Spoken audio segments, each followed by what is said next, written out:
Live from New Delhi, you're watching DT India Live, India's voice to the world. I'm Siddharth Bharadwaj. Coming up in the next 30 minutes.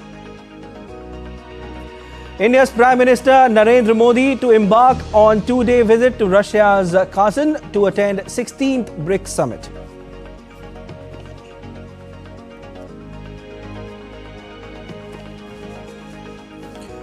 In a major breakthrough, New Delhi and Beijing reach agreement on LAC patrolling.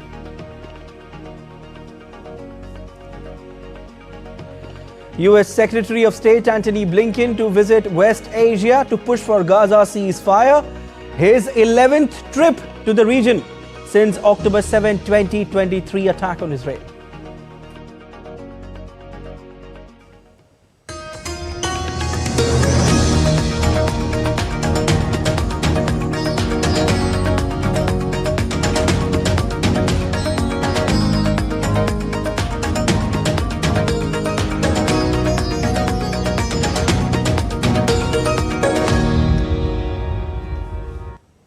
Prime Minister Narendra Modi will visit Russia to attend the 16th BRICS Summit on October 22-23. The summit, themed Strengthening Multilateralism for Just Global Development and Security, will provide an important platform for leaders to discuss key global issues. The summit will also offer an opportunity to assess the progress of initiatives launched by BRICS and to identify potential areas for future collaboration. The Prime Minister will be departing for Kazan tomorrow to attend the 16th BRICS Summit at the invitation of President Vladimir Putin. The theme of this edition of the summit is strengthening multilateralism for just global development and security. India-Russia cultural ties have been strengthened over the years. Students in Kazan have embraced art forms leading to various collaborations. Jessica Taneja spoke with Angelica Day. Listen in. We have with us Angelica Day. She's a medical student here in Kazan. Angelica, thank you for speaking to DD India. You've been living here for quite some time now. Talk to us about the cultural ties that you've been able to embrace while you've been here. What I found fascinating about my city Kazan here is Kazan tries to celebrate all the cultural events that we celebrate in India, like the pujas, Durga Puja, Diwali, Holi, and also Ganesh Chaturthi, which we celebrate in the hostels as well. So I like the way people in Kazan try to celebrate the culture and tradition of India as well. Right, and tell us about the significance of all of this and point out some examples to us if you can. Kazan is a city where people from all religions, they stay together. Just like India is a secular state, I have seen that Kazan celebrates all cultures and traditions together. People from different countries, they live happily together here, and also people from different parts of the states of India, they're also living happily here. So that's a very lovely and a fascinating thing that I've seen from my first year of education here in Russia. What's the one prominent thing about the Indian culture that the city has been able to embrace? They like our festival. They like the food which we eat, because some find it spicy, while others find it very interesting, the way we cook it, the patience that we have while we cook it, and also they love Bollywood a lot. Right. And Angelica, how do you plan to take this forward? You're a dancer, you've been part of many recitals. How does the future look like while you're here?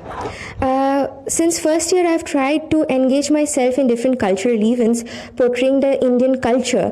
I am a dancer of IndiaChina dance style, and I've tried to portray this dance style all across Russia. In Kazan, we celebrate an event called as Den Inostrani Studentov, where students of different countries, they put up their cultural performances in front of the audience. I've been a part of that too, and in future, I will try to expand Indian culture as much as possible here. Right. Thank you, Angelica, for giving us those details. Thank you so much. Thank you.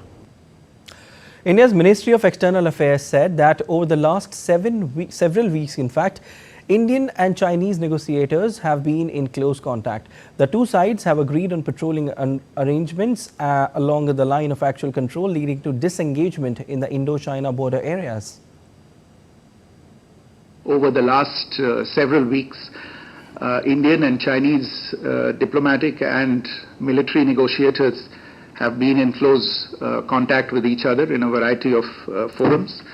And as a result of these discussions, agreement has been arrived at on patrolling arrangements along the line of actual control in the India-China border areas, leading to disengagement and a resolution of the issues that had arisen in these areas in 2020. And we will be taking the next steps on this. Answering on India's stance over crisis in West Asia, Ministry said that India has explicitly condemned the acts of terrorism and has called for humanitarian corridors to provide help to those in need. Insofar as developments over the last 1 year are concerned, we have unreservedly and explicitly condemned acts of terrorism. At the same time, as the conflict has grown and in a sense expanded, we have called for a ceasefire, a release of hostages. There is a particularly serious humanitarian situation which has developed, and we have accordingly called for a humanitarian corridor for access to humanitarian aid and the aid to be able to get to those who are most in need. The American Secretary of State Antony Blinken will depart for West Asia on Monday as part of ongoing efforts to initiate ceasefire negotiations aimed at ending the Israel-Hamas conflict following the death of Hamas leader Yahya Sinwar. This will mark his 11th trip to the region since the beginning of the Israel-Hamas conflict. His visit comes as Israel continues to ramp up its military operations in Gaza and Lebanon against Hezbollah. During his discussions with regional leaders, Secretary Blinken plans to stress the urgency of ending the conflict, explore post-conflict strategies for the Palestinian territory, and seek diplomatic solutions to tensions with Hezbollah.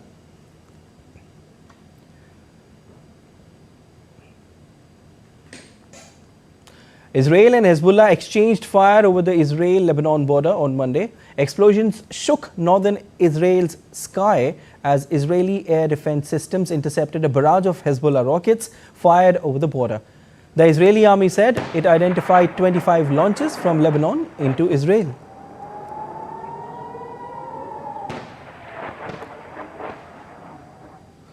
U.S. envoy Amos Hochstein met in Beirut on Monday with Lebanon's caretaker Prime Minister Najib Mikati on conditions for a ceasefire between Israel and Hezbollah after Israel struck branches across Lebanon of a financial institution linked to the group. As the Russia-Ukraine conflict continues, U.S. Defense Secretary Lloyd Austin visited Ukraine on Monday in a show of solidarity with Kiev just 2 weeks ahead of a U.S. presidential election that is casting uncertainty over the future of Western support. Austin's visit came at a time when Ukrainian President Volodymyr Zelensky is urging Western allies to lift restrictions on the use of long-range weapons and calling for an immediate invitation to join NATO. But Ukraine fears the prospect of reduced U.S. military support should Donald Trump be elected to the White House next month. Austin's trip, his fourth and likely final visit as President Joe Biden's Pentagon chief, will include in-depth discussions about U.S. efforts to help Kyiv shore up its defenses as Russian forces gain ground in eastern Ukraine. As Biden's administration winds down, Austin signaled continuity in U.S. support. In the ongoing conflict between Russia and Ukraine, both countries carry on their fight with each other. Ukrainian officials claim that Russia attacked the Ukrainian capital Kyiv with several waves of drones for the second night in a row, damaging residential buildings and injuring at least one civilian on Monday. While the Ukrainian military said air defenses downed 59 out of 116 Russian drones launched overnight. The military lost track of 45 drones that likely fell into Ukrainian territory.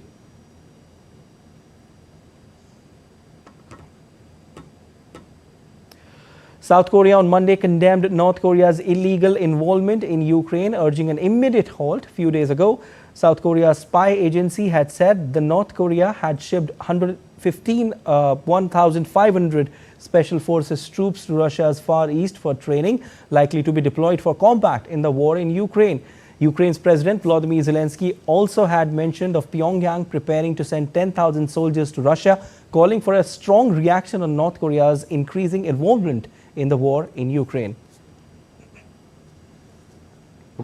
North Korea's involvement in Russia's invasion war is a violation of UN resolutions and should be condemned as an illegal act by the international community. Furthermore, it poses a serious threat to our national security and the safety of our people. We strongly condemn North Korea's action and sternly warn them to halt immediately. Our military will take necessary measures to safeguard the safety of our people. Reacting to South Korea's protest over what it has called the sending of North Korean troops to Russia for deployment in Ukraine, Kremlin said Moscow's cooperation with Pyongyang was not directed against third countries. North Korea, Korean People's Democratic Republic, is our close neighbor, our partner. We develop our relations in all spheres. This is our sovereign right. Nobody should be concerned about it, because this cooperation is not directed against the third countries. We are going to develop this cooperation further on.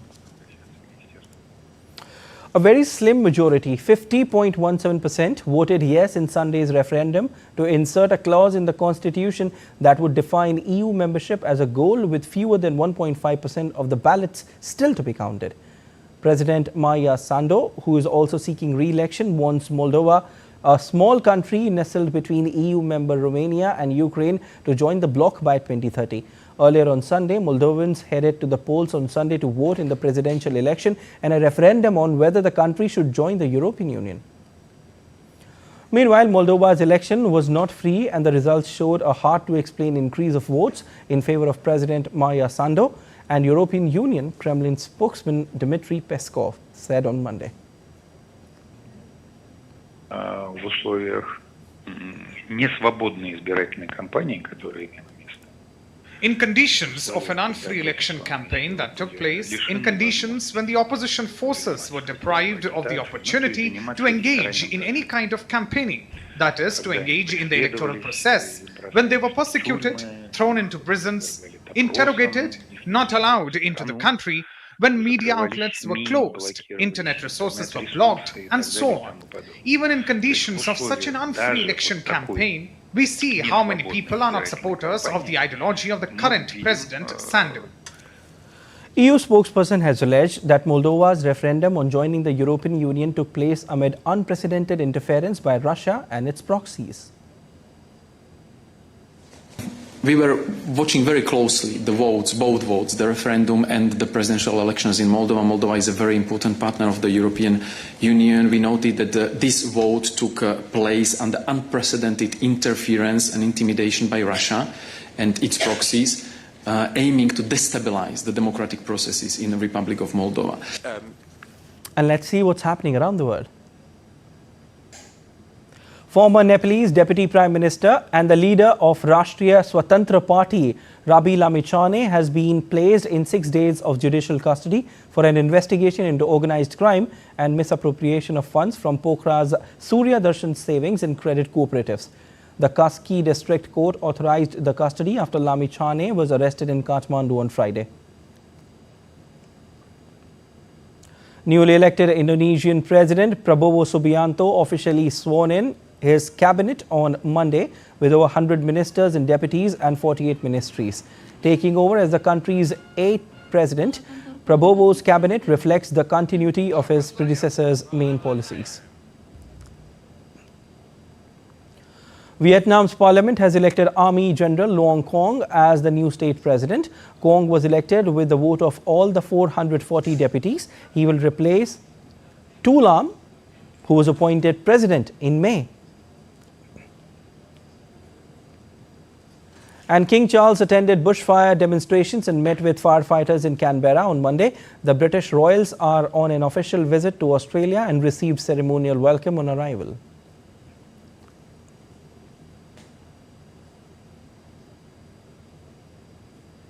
And still to come on this edition of DD India Live. Bhutan's Prime Minister sharing top gay lavishes praise on India's Prime Minister Narendra Modi. Stay tuned to know more. Sabalenka returns to top spot in Women's Tennis Association rankings.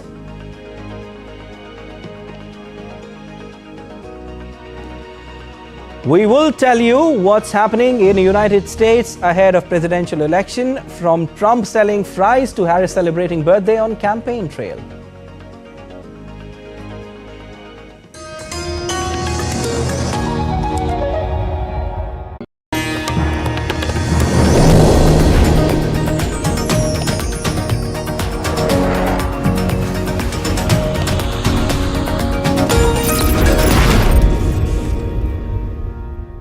जिंदगी की हर छोटी बड़ी जरूरत के लिए आप जो सपने सजाते हैं, बस उसी उम्मीद को तो हम सहारा लगाते हैं।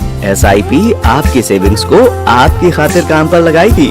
आज ही अपनी पहली SIP की शुरुआत करें। अधिक जानकारी के लिए अपने वित्तीय सलाहकार से परामर्श करें। LIC म्यूचुअल फंड द्वारा निवेशक शिक्षा की एक पहल। म्यूचुअल फंड निवेश बाजार के जोखिम के अधीन है। योजना से संबंधित सभी दस्तावेजों को ध्यान से पढ़ें।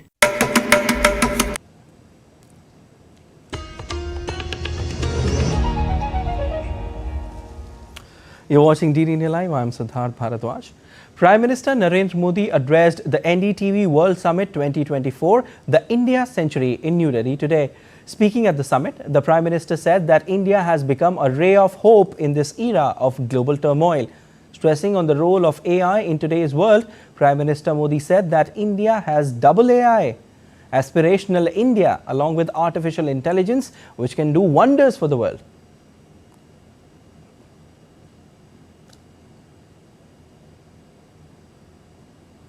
इसी साल भारत ने इंडिया AI मिशन शुरू किया है। हेल्थ केयर हो, एजुकेशन हो, स्टार्टअप्स हो, भारत हर सेक्टर में AI का उपयोग बढ़ा रहा है।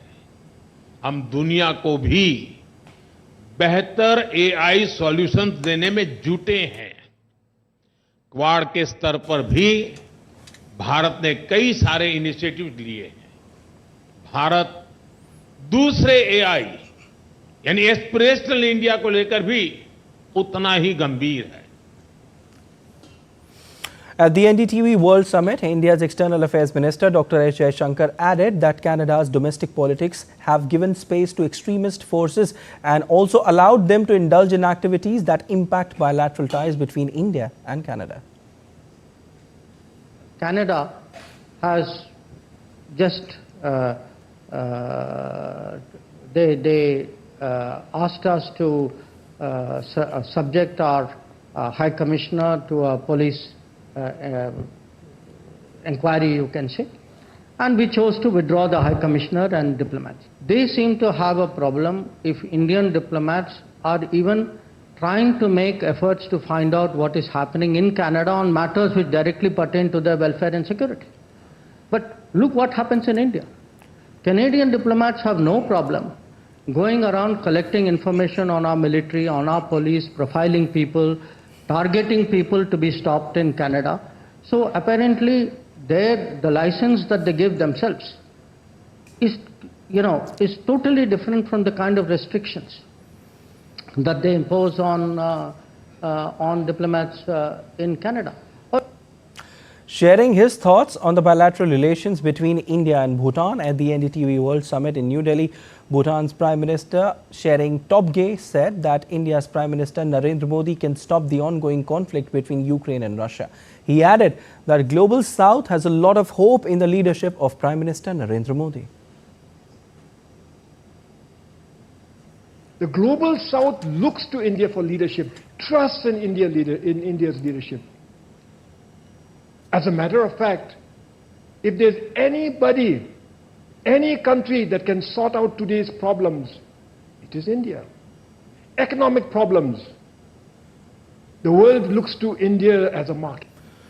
Even Russia and Ukraine. If there's any person who can sort it out, I do believe it is Prime Minister Modi. And therefore, India's century. And the main ingredient of your team, I do believe, is leadership across the board, including a diaspora, but especially that of Prime Minister Modi. As the date for the US presidential election nears, the campaigning for the elections has heated up. Former US President and the 2024 presidential candidate Donald Trump and Vice President and presidential candidate Kamala Harris are going all out to woo the voters. Both candidates are now campaigning in Pennsylvania, trading bitter attacks at each other. Pennsylvania's 19 electoral votes tie it with Illinois for the fifth most among all states. And with 10 of the past 12 presidential election winners having won Pennsylvania, it could prove to be a bellwether for the race's ultimate outcome.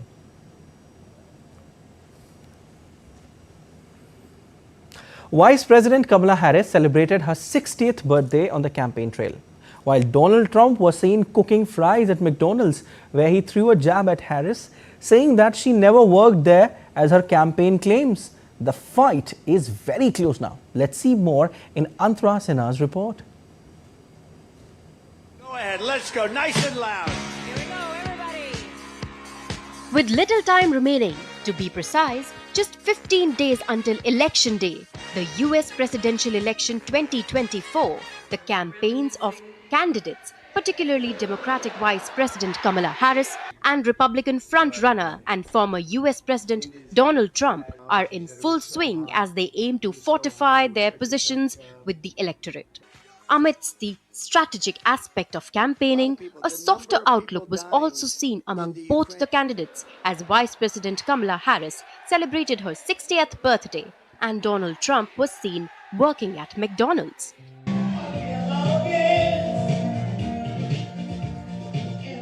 US Vice President Kamala Harris said she was truly blessed after superstar Stevie Wonder sang his famous Happy Birthday song on the Democratic presidential candidate's 60th birthday at a campaign event. Harris urged a black congregation in Jonesboro, Georgia, to vote in the final stretch of a knife-edge election battle with Donald Trump.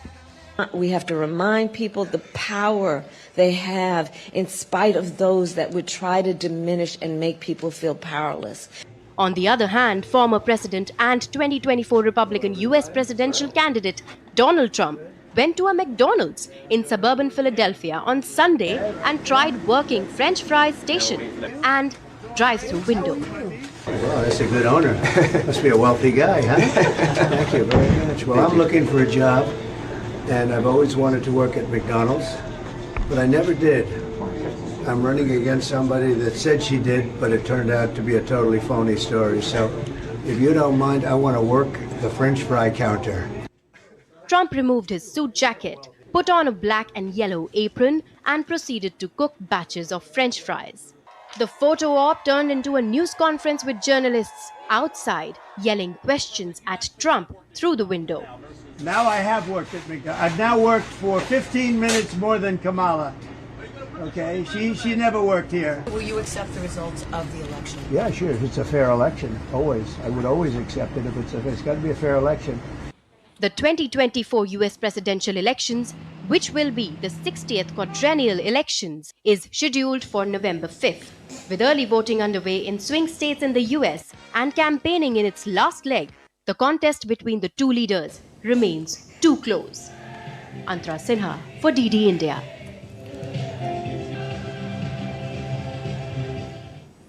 The German aviation sector is calling for taxes on air travel to be cut. The industry wants flying to remain affordable. And joining us with more on this is DW correspondent Chiponda Chimbelu in Berlin. Hi Chiponda. How high are the taxes on the aviation industry? Thanks for having me. Well, right now, one of the main issues that the German aviation industry has is, of course, the 25% hike in taxes that was imposed earlier this year in May. Now, that tax can add up to 70 euros to ticket prices, depending on the distance that needs to be flown. And of course, that is something that makes flying more expensive. That is why we got the call that flying has to remain affordable from the German Aviation Sector Association in a newspaper over the weekend.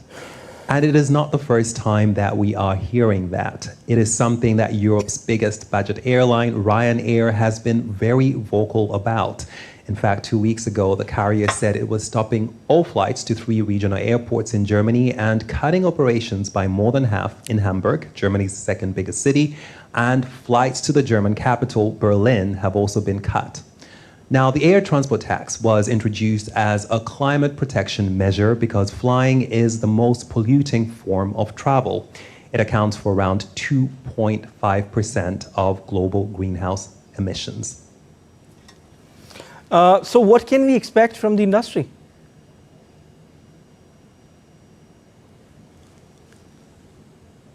Well, European airlines have been pulling back from the German market because of the higher costs. And it is not just Ryanair. We have also seen that Europe's second biggest budget carrier, EasyJet, has done that. And the pullback has mostly affected domestic air travel in Germany. And because of the reduced competition on some routes, Germans are paying more to fly. And while that is something that could be expected to benefit Germany's flag carrier and airline group Lufthansa, which is of course Europe's biggest, that hasn't been the case. The airline has been struggling with costs, and earlier in the year it reached an agreement with striking workers to give them a 13% salary hike over the next 3 years and a significant one-time inflation compensation bonus. And Lufthansa is also facing delivery delays for new aircraft, and that is something that of course could also hurt its bottom line. New aircraft are more fuel efficient and would allow the airline group to save money on fuel costs. All right, Vidya, thank you so much, Shiponda, for your analysis. And Aryna Sabalenka has returned to the top spot in Women's Tennis Association rankings after leapfrogging Iga Swiatek. Sabalenka's return to the top spot has set up a thrilling end to the season, with next month's WTA finals in Saudi Arabia likely to prove decisive in the race to end the year as world number one.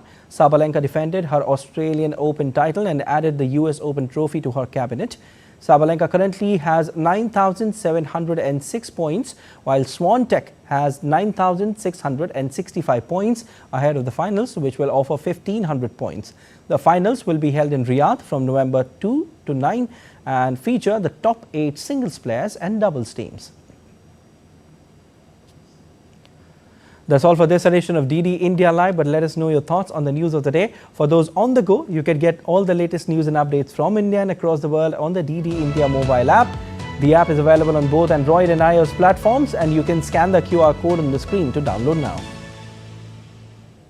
We'll be back with more news as it breaks here on DD India. I'm Siddharth Bharadwaj from all of us here in Delhi. Thanks for watching DD India Live.